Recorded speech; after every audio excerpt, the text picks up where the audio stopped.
কথিত সমাজসেবী মিল্টন সমাদ্দারকে গ্রেপ্তার করেছে গোয়েন্দা পুলিশ। মানব পাচার, শিশু ও বয়স্ক মানুষকে অত্যাচার, টর্চার, সেল পরিচালনা এবং মরদেহ দাফন নিয়ে গরমিল সহ বিভিন্ন অভিযোগ রয়েছে তার বিরুদ্ধে।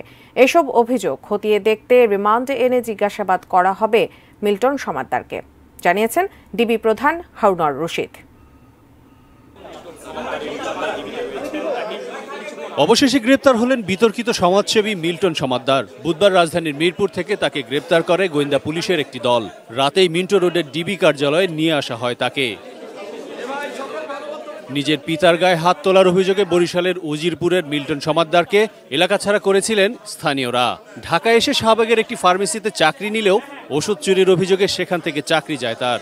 তার ওয়াইফকে নিয়ে সে মিরপুর এলাকায় একটা child and old age care নামে একটা প্রতিষ্ঠান খোলে।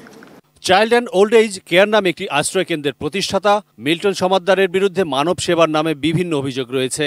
রাতে নিজের কার্যালয়ে ঢাকা মহানগর গোয়েন্দা পুলিশের প্রধান হারুনুর রশিদ জানান, প্রাথমিক জিজ্ঞাসাবাদে মিল্টন সমাদ্দার তার বিরুদ্ধে ওঠা বেশ কিছু অভিযোগ স্বীকার করেছেন।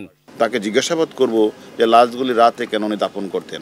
তার কাছে আমরা জিজ্ঞাসাবাদ করব তিনি নিজে যে স্বীকার করেছেন যে ডেথ সার্টিফিকেটটা উনি নিজে কেন তৈরি করেন, ডাক্তারের সিল স্বাক্ষর উনি নেন না কেন। এবং সেটা একটা অনেকেই যারা তাদের অত একটা বাচ্চা শিশুকে দিয়েছে, অত বৃদ্ধ একটা মানুষ তার টর্চার দিয়েছে, যখন তার খোঁজ খবর নিতে গেছে তাকে সে সেখানে টর্চার ছেলে তাকে কিন্তু পেটিয়েছে। এরকম আমাদের অভিযোগ আমরা পেয়েছি। যে সব কিছু মিলিয়ে তার বিরুদ্ধে অজস্র অভিযোগ আমরা পেয়েছি। মিল্টন সমাদ্দারকে জিজ্ঞাসাবাদের পাশাপাশি তার স্ত্রীকেও জিজ্ঞাসাবাদ করার কথা ভাবছে পুলিশ। তার বিরুদ্ধে একাধিক অভিযোগ আমাদের কাছে আসছে। এটি মামলা রুজু হবে। মামলা রুজু হওয়ার পরে আমরা রিমান্ডে আনবো। রিমান্ডে আনার পরে আপনারা যতগুলি প্রশ্ন করেছেন, আমরাও যে অভিযোগগুলি পেয়েছি সেগুলি পুঙ্খানুপুঙ্খভাবে তদন্ত করা হবে। এবং আমি মনে করি সে যদি সত্যিকারভাবে এরকম কাজগুলি করে থাকে, এটা জঘন্য অপরাধ, তাকে ছাড় দেওয়া হবে না। আরিফ জামাল, এটি নিউজ, ঢাকা।